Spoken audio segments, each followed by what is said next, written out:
में हम लोग जब से आए हैं ना। बताया गया ना, परमात्मा का तेज इतना तेज है। अब यही म्यूट कर लो किसका। परमात्मा का तेज इतना है कि आप देख लो, पूरा ब्रह्मांड जो शक्ति संभाले हुए है, जिस पृथ्वी पे आप हो ऐसे ऐसे हजारों पृथ्वियां एक एक एक लोक के अंदर समा जाएं। इतनी महान शक्ति जब आपके हृदय में प्रवेश होगी, जब प्रकट होगी, तो क्या हमारे आत्माओं के बस की बात है झेल पाए? तो परमात्मा कृपा करते हैं धीरे धीरे कि आपके अंदर वो क्षमता प्रकट करें। जैसे जैसे क्षमता आपकी बढ़ती चली जाएगी, आपकी विल पावर बढ़ती चली जाएगी आत्मा में, वैसे वैसे अपने तेज को आपके सामने और करते चले जाएंगे। तो इसलिए बहुत कुछ आएगा। बस एक ही काम करना, बस हृदय देश में, हृदय प्रदेश के अंदर बस टिकने की कोशिश करो। क्योंकि हृदय प्रदेश में टिक पाना संसारियों के लिए बहुत कठिन है। सब जगह वो टिक जाएंगे, लेकिन हृदय में अपने आप को केंद्रित कर पाना बहुत कठिन होता है। जैसे जैसे आप हृदय में अपने आप को केंद्रित करने लग जाएंगे ना, तब देखना, आपने तो दुनिया में अभी सुना भी नहीं होगा ऐसी ऐसी चीज़ वहाँ आपके सामने आएंगी। लेकिन हाँ, दृश्य नाम की कोई चीज़ नहीं आएगी। जो कुछ आएगी सब परमात्मा की कृपा ही होगी। नारायण। त्रिकुटी में जो आप लोगों को 45 दिन तक यहाँ का अभ्यास जो कराया गया था, कुछ हम रहस्य आप लोगों से छुपा भी लेते हैं। इसलिए छुपाते हैं कि अगर पहले ही हम आपके सामने उजागर कर देंगे तो उचित नहीं है।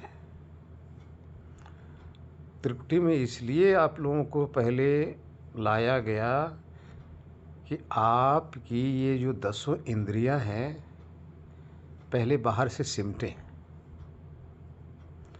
जब 10 इंद्रियां बाहर से सिमट के जब मन में केंद्रित होगी, तो यहाँ से आपका बाहर का व्यापार जो है बंद होने लग जाएगा। जैसे जैसे आपका बाहर का व्यवहार कम होगा, वैसे ही वैसे अंदर आप प्रवेश करेंगे।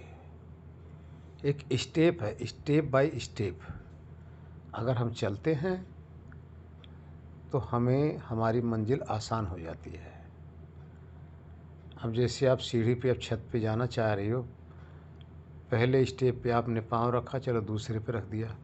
अब सोचोगे हम पाँचों पे सीधे रख दें तो क्या हाल होगा? गिरेंगे ना, एक्सीडेंट होगा ना। तो इसलिए पहले आप लोगों को ये अभ्यास कराया गया कि अपनी ये जो बाहर हमारी इंद्रियां फैली हुई विषयों में ना, इसको इसको कछुए की तरह पहले अंदर समेटो, इसकी लपक पहले बंद करो। क्योंकि वही लपक तो बहुत ज़्यादा हमारे लिए हानिकारक है। जब वो बंद हुई तो फिर मन में लाए, तो मन में भी आपने देखा कि मन से पीछे आपने अपने चेतन स्वरूप को एहसास किया, अनुभव किया। तो यहाँ से आपका ये संशय खत्म हो गया कि दुनिया कहती है कि सारी जगह हम ही हम हैं। वो भी संशय खत्म हुआ कि देखो हम तो यहाँ हैं। हम कैसे बड़ बोले या झूठ बोले कि हम सब जगह हैं। तो वहाँ अपने आत्मस्वरूप की पहचान हो गई। जब अपने स्वरूप की पहचान हुई तो आपको आगे कहाँ ले जाया गया कि वहाँ से आप निद्रा में कैसे जाते हो और वहाँ से आप मन की तरफ कैसे भागते हो, वहाँ से आपको समाधि की तरफ कैसे जानी है। तो यहाँ तीन का संगम आपको दिखाया गया। चौथे तो आप ही फंसे पड़े थे ना उसके अंदर। जो फंसने वाला था उस त्रिवेणी का अनुभव किया कि हाँ भाई तीन मार्ग है अंदर जाके। क्या आप लोगों ने ऐसे कभी सुना भी था कि अंदर जाने के बाद में ऐसे ऐसे रास्ते हैं? जब आप लोगों का संशय वहाँ ख़त्म हुआ तब ये हुआ कि अब इससे आगे चला जाए। तो कल का जो ध्यान था अब इससे आगे का है। देखिए, जब हृदय चक्र में आपका ध्यान केंद्रित होने लग जाए तब आपको ये समझ लेना चाहिए कि अब हमारे मन के अंदर विकार नहीं रह गया। किसी भी प्रकार की हमारे अंदर हवस नहीं रह गई। यहाँ हवस की समाप्ति की पहचान है हृदय में टिकना। लेकिन जो पहले के जो हमारी वासनाएं थी, जो संस्कार विराजमान हैं, अब ये आगे की बारी है। अभी नहीं बताऊंगा उसको, इसलिए हृदय में केंद्रित कीजिए। क्योंकि कितने बहन भाई को अभी परेशानी होगी कि हृदय में अपने स्थित होने में बहुत कठिनता होगी, वहाँ पहुँच नहीं पाएंगे अभी। धीरे धीरे। हरिओम। त्रिकुटी में आपने आत्मज्ञान किया है, ठीक है, अपने को पहचाना है। आत्म सत्या क्या है? आत्मा किसे कहते हैं? आत्मा चेतन कैसा है? आत्मा एक देशी मैं कहाँ हूँ, कैसे झांक रहा हूँ? हमारा स्वरूप शुद्ध रूप से क्या है? आपको सिर्फ इतनी वहाँ पहचान कराई गई है। अब आगे आपको उससे आगे की यात्रा के लिए ले जाने का प्रयत्न करेंगे।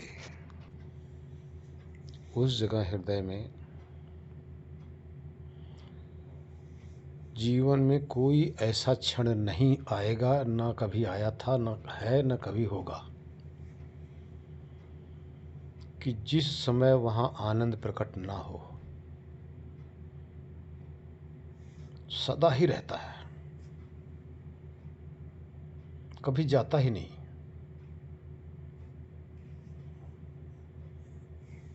फर्क इतना है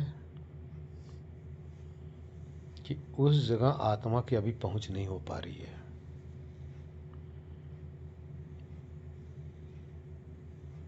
आत्मा बाहिर्मुखी हुआ पड़ा है, यानी अभी उसकी जो आदत है बाहर देखने की है। अपने गंतव्य स्थान से वो हटकर बाहर की तरफ, जैसे आपको बताया गया पहले कि आप अपने घर में तो बैठे हैं,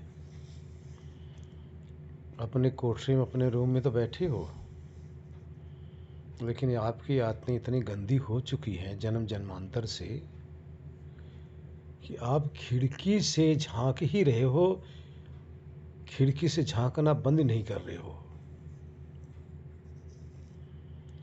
खिड़की से जब तक आपका झांकने की आदत नहीं जाएगी, और बैठे कहाँ हो? खिड़की के पीछे तो बैठे हो ना।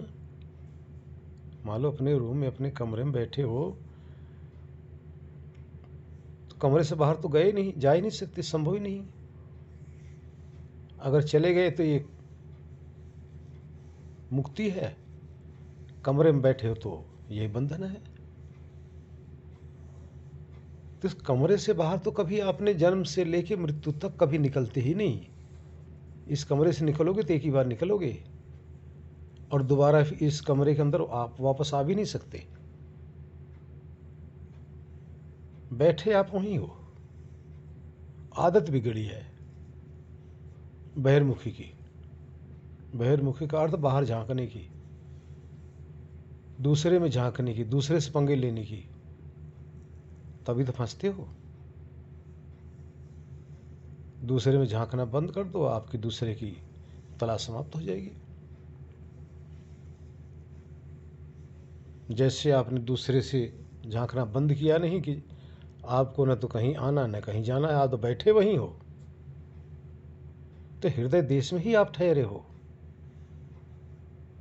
लेकिन हृदय देश से हटकर आप इंद्रियों के झरोखे से 10 दरवाजे जो हैं, इन दरवाजों से किसी न किसी खिड़की से आप झांक रहे होते हो। और ये झांकने की आदत युग युगांतर से है, जन्म जन्मांतर से है। 84 लाख योनियों में जा जा के झांक झांक के थके नहीं। जब ये आदत हमारी सुधरेगी, जब आपको लगेगा, पूरा कन्फर्म हो जाएगा, पूरा विश्वास हो जाएगा कि हम जहाँ बैठे हैं वहाँ परमात्मा है, और जहाँ झांक रहे हैं परमात्मा वहाँ भी है, लेकिन वो दूसरे के लिए है। एग्जाम्पल के तौर पे आप पंगत में बैठे हैं, सैकड़ों की तादाद में पंगत लगी हुई है, सब भोजन कर रहे हैं, लेकिन आपकी आदत क्या बिगड़ी हुई है? थाली आपके सामने भी है, बस आप अपनी थाली में नहीं झांक रहे, बस दूसरे की थाली में झांकने लग रहे हो। कभी पड़ोसी के, कभी सामने वाले के, कभी किसी के, कभी किसी के। ये आदत बिगड़ी हुई है। किसकी? चेतना की, आत्मा की। क्यों बिगड़ी है? अभ्यस्त हो चुका है। तो अंदर का अभ्यास करने के लिए भी तो उसको थोड़ा सा समय चाहिए मेरे भाई। और जैसे ही आपका हृदय देश की पकड़ आएगी, उसके बाद ये सब अपने आप छूट जाएगा, छोड़ना नहीं पड़ेगा। जैसे आप उधर पकड़े कि नहीं, इधर छूटा। एक बात और आप लोगों को बता दूं, मरने के बाद में कोई आज तक मोक्ष से वापस आके बताया नहीं कि मोक्ष भी होता है, या मोक्ष में ऐसे ऐसे रहते हैं। आया आज तक कोई? मृत्यु के बाद बताने के लिए कोई नहीं आया था कि मृत्यु में ऐसे ऐसे होता है। लेकिन मृत्यु जीते जी देखनी पड़ती है, तब मृत्यु का पूरा उसकी व्याख्या, उसका बखान किया जा सकता है। और मोक्ष को जीते जी अनुभव किया जाता है। जीते जी जब आप अनुभव कर लोगे, तब आपको पता चल जाएगा कि इसको मोक्ष कहते हैं, और ऐसा होगा। ये जो आपका अनुभव होगा 101% सत्य ही होगा, क्योंकि अभी आपको मोक्ष की तरफ ले जाने का प्रयत्न किया जा रहा है। आप मोक्ष को पहले पहचानो। मोक्ष है क्या? मोक्ष में होता क्या है? अभी तक तो मेरे ख्याल से कितने सुने नहीं होंगे मोक्ष भी कोई चीज़ होती है। कितने ने मुक्ति, कितने ने मोक्ष, सबको समानता कर दिया है, जबकि दोनों में बहुत भेद है। मुक्ति का अर्थ होता आत्मा का प्रकृति से छूटना, जहाँ अपना होश बना रहे। मोक्ष का अर्थ है कि आत्मा अपना आपा भी खो के परमात्मा के साथ एकाकार हो जाए, जहाँ से वापस नहीं आना है। तो उस मोक्ष को आप लोगों ने पहचानना है, तब मानना है कि मोक्ष भी होता है। अभी बताया ना, मर के कोई मोक्ष से कोई वापस आकर नहीं बताएगा, लेकिन जब आपने मोक्ष को डायरेक्ट अनुभव कर लोगे, तो आपको पता चल जाएगा कि अब हमें इस स्थान पे, इस जगह, इस शरीर को त्यागने के बाद में यहाँ परमानेंट बैठ जाना, इसी का नाम मोक्ष है। कहीं सुनी पे हम विश्वास नहीं रखते, और आप लोगों को भी कह रहा हूँ, आप लोग भी कहीं सुने पे किसी विश्वास मत रखो। तो कहा गया ना, जब तक न देखूं अपनी नैनी, तब तक न मानूं गुरु की बैणी। तब तक गुरु की बात भी नहीं माननी चाहिए। विश्वास तभी करना चाहिए जब अपने अनुभव में आए, और अपने अनुभव में तभी आएगा जब आपको यथार्थ विधि से अनुभव करा दिया जाए और वहाँ पहुँच जाएंगे। नारायण। जो दुनिया अभी जिसके सहारे टिकी हुई है, जो प्राणी, उसी को मानने के लिए तैयार नहीं है। सब जगह भ्रम नहीं है, एक ही जगह भ्रम है कि मैं ही ईश्वर हूँ, मैं ही परमात्मा हूँ। ये भ्रम पहले हटना चाहिए। इस भ्रम का एक एग्जाम्पल देता हूँ। जितने भी ये परमात्मा बैठे हुए हैं धरती पे, अपने आप को गॉड ब्रह्म कहने वाले हैं, एक रोवा शरीर का एक रोया उखाड़ दो और उनको पकड़ा दो, भैया जैसा है वैसे जोड़ दे। तभी तो ब्रह्म मानोगे, तभी तो ईश्वर मानोगे, तभी तो भगवान मानोगे। और भगवान जब सबके अंदर ये कर रहे हैं तो बस एक ही रोया उखाड़ के दे दो, भैया जैसा था वैसे लगा दो, पता चल जाएगा उसमें कितनी शक्ति है। सारा अहंकार ध्वस्त हो जाता है। इस स्वामी को ब्रह्म कहते हैं, इस स्वामी को ईश्वर कहते हैं, इसी को परमात्मा कहते हैं। वो हम नहीं, हम उसके अधीन हैं। हम कर्म करने में स्वतंत्र हैं, फल भोगने में नहीं।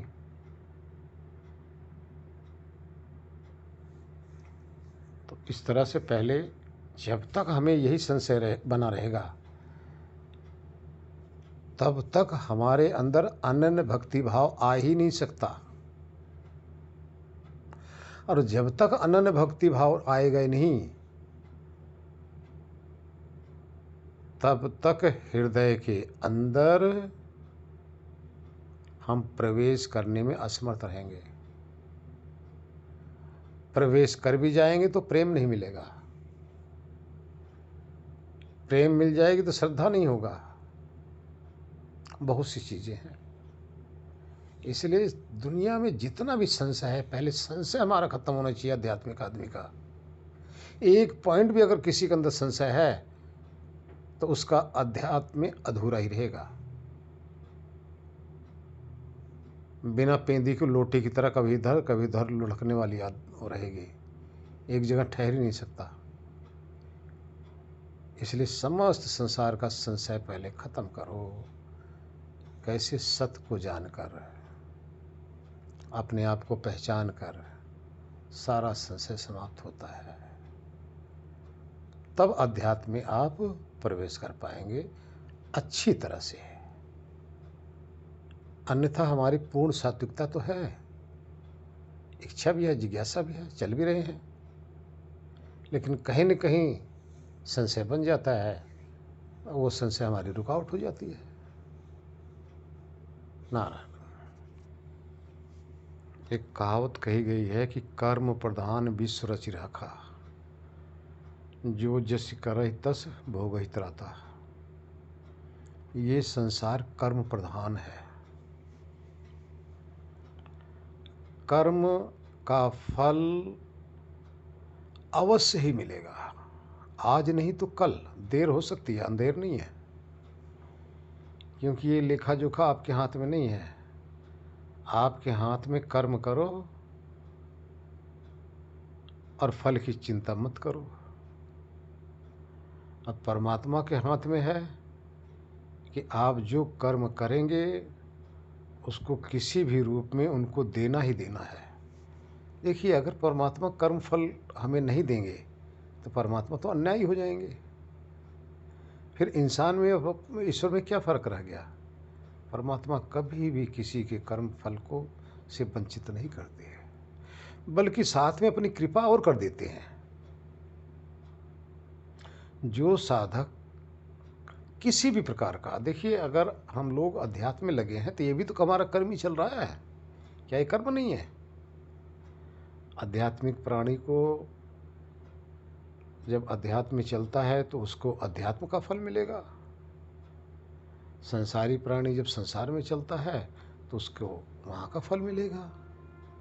जो जहाँ चलेगा वहाँ परमात्मा ने फल देना ही है। तो यदि आपके अंदर लगन जगी है तो इसके आगे ले जाना और इसका फल देना परमात्मा के अधीन है। वही एक भजन नहीं था कि जब से तेरी लगन लगी दिल हुआ दीवाना है। तो दिल तो लगन से ही दीवाना हो जाता है। जिसके अंदर लगन नहीं है उसका दिल क्या दीवाना होना, वो तो विषयों का मस्ताना है। एक और बता दूं कि इसके अंदर अपने 59 ऑडियो गए हैं। इससे पहले मेरे ख्याल से अपना हमारा ही 30-40 के आसपास ऑडियो और 30 भाई ने बना के अपरोक्षानुभूत ग्रुप में डाले हुए हैं। वहाँ से भी सुन सकते हैं, क्योंकि वहाँ भी काफ़ी मतलब वार्तालाप हुआ है जी। वहाँ पर बहुत सारे वीडियो हैं। तो सबसे यही आग्रह करते हैं, विनती करते हैं, जहाँ से भी मिले वहीं से लो, जहाँ से भी ज्ञान मिले लो। हाँ, लेकिन दुविधा में मत पड़ो, संशय में मत पड़ो। ज्ञान संशय का निवारण करता है, ज्ञान भटकाता नहीं, बशर्ते कि ज्ञान सच हो। और ज्ञान किसे कहते हैं? जो प्रकृति के नियम के अनुरूप जो भी बोला जा रहा है उसी को ज्ञान कहते हैं। जो प्रकृति के नियम के विरुद्ध बोला जाए तो उसी का नाम अज्ञान है। किसी के शब्द सुनो, उसकी परीक्षा कैसे करोगे? परीक्षा यूँ करोगे कि शब्द बोला जाए और आपको वो चीज़ महसूस होने लग जाए कि हाँ भाई ये कह रहे हैं, ये चीज़ है। आपको फीलिंग होने लग जाए, महसूस होने लग जाए। ऐसा नहीं कि वो कहने वाला तो कह रहा है और आप भावनाओं में बह जा रहे हैं और आपको महसूस नहीं हो रहा है। इसका अर्थ है कि वो बात भी सच नहीं है। शब्द का अर्थ होता है, 3 प्रमाण होते हैं। मैं आप लोगों को और बता दूं, किसी भी चीज़ की यथार्थता को जानने के लिए मूल रूप से 3 प्रकार का प्रमाण है, प्रूफ है। प्रथम प्रूफ होता है शब्द प्रमाण। शब्द प्रमाण कहते हैं चाहे आप किसी से सुन रहे हो या किताब पढ़ रहे हो, तो उसको जब सुनोगे तो दूसरा प्रमाण होता अनुमान। आपको अनुमान में वो वस्तु प्रकट होनी चाहिए, हाँ भाई ये है। शब्द सुना, फिर अनुमान में आपके अंदर बिल्कुल महसूस होने लग जाए, तो इसको अनुमान प्रमाण कहते हैं। तीसरी चीज़ है प्रत्यक्ष प्रमाण। प्रत्यक्ष का अर्थ है फिर वो चीज़ जाके आप देखेंगे तो जैसे कहा गया है हूबहू वैसे वो चीज़ मिल जाए आपको।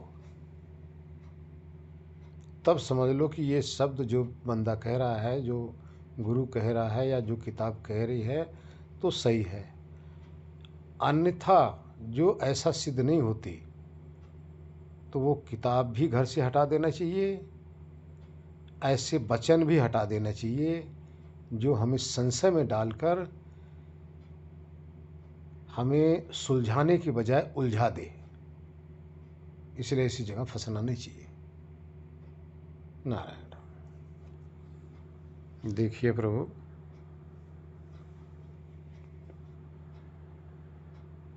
आप जो वचन सुनते हैं ये आपका सहायक होगा, हम सहायक नहीं होंगे, हमारे बस की बात नहीं है। मुझे स्वतंत्र रहने दो, मुझे स्वतंत्रता प्रिय है और आपको भी स्वतंत्रता प्रिय है। आप किसी भी प्राणी के प्रति जो राग करेंगे ये उचित नहीं है, चाहे गुरु हो चाहे कोई भी हो, ये उचित नहीं, अनुचित है। गुरु का भी राग जो है ये बंधन है, ध्यान रखना। किसी से आप रास्ता पूछो और फिर रास्ते पे चल पड़ो, रास्ता बताने वाले को मत पकड़ो, भटक जाओगे। इसलिए सपोज करो आप हमारे से कोई चीज़ पूछते हैं तो हमारे से मत बंधो, नहीं, छूटो, परमात्मा में लगो। जहाँ आपको बांधा जा रहा है, जहाँ आपको लगाया जा रहा है, जहाँ आपके लिए, आपको जिस जगह के लिए प्रेरित किया जा रहा है उसमें लगो भाई। हमारे से कुछ नहीं मिलने वाला है। हम भी शरीर छोड़ के जाने वाले हैं, आप भी शरीर छोड़ के जाने वाले हो। जाने से पहले हम भी अपना प्रयत्न कर रहे हैं कि दोबारा शरीर के चक्कर में न फंस के परमानेंट परमात्मा के साथ एकाकार हो जाएं। और वही विधि आपको बता रहे हैं कि आप भी यही करो। यदि कोई गुरु के अंदर भी फंस गया ना तो समझ लो उसका बंधन हो गया। मेरे प्रभु, कोई भी गुरु तो ज्ञान है, उस ज्ञान से फंसो और वो ज्ञान परमात्मा तक पहुंचाएगा। इसलिए गुरु का प्रेम भी उचित नहीं है। हाँ, गुरु श्रद्धावान होता है, श्रद्धा नहीं होगी तो बातों पे विश्वास नहीं होगा, और बातों पे विश्वास नहीं होगा तो आगे चलोगे नहीं। इसलिए कोई भी, मैं सबके लिए कह रहा, किसी का भी कोई गुरु है, गुरु से मत बंधो। नहीं, जो गुरु आपको दरवाज़ा बनकर परमात्मा की तरफ आपको ढकेल रहा है, अगर वही दीवार बन गया ना आपके बीच में तो आपकी मंजिल नहीं मिल पाएगी। गुरु द्वार बनना चाहिए, प्रवेश द्वार परमात्मा की तरफ का। गुरु मुंह का दीवार नहीं है। नारायण। जन्म से लेके मृत्यु तक, मृत्यु से लेके मन तक, मन से लेके आपकी निद्रा तक, आपके स्वप्नावस्था तक, आपके आत्मा अनुभूति तक, फिर ईश्वर की अनुभूति तक, फिर मोक्ष तक, सब जगह बारी बारी हम आपको घुमा के सब अनुभव आपने करना है, आप करेंगे। बताना हमारा काम है, अनुभव आप करेंगे। और जीते जी आपको मोक्ष तक पहुंच जाना है। मैं अंतिम लक्ष्य सभी भाइयों से निवेदन यही करता हूं कि जब तक जीवन है आपका, इस जीवन रहते अपने मोक्ष को देख लो, जिसके लिए पूरी सृष्टि 8 अरब मनुष्य तड़प रहे हैं। और उसके लिए आप तड़पो मत, उसको अभी देखो, तड़पने वाले को तड़पने दो, आप तो देखो ना, कहीं सुने पे मत करो, उसको अनुभव कर ले, देख लो। आत्मा क्या है अभी देखो, परमात्मा क्या है अभी देखो, मोक्ष क्या है मरने के बाद जब जाओगे तब देखा जाएगा, लेकिन पहले जीते जी तो मोक्ष को देख लो। तो इसलिए मेरा लक्ष्य यही है, मेरा मतलब सिर्फ यही है कि आप प्रत्यक्ष अनुभव करो, और प्रत्यक्ष को प्रमाण की जरूरत नहीं होती है। और जब प्रत्यक्ष हो जाएगा तभी विश्वास भी पूरा होता है।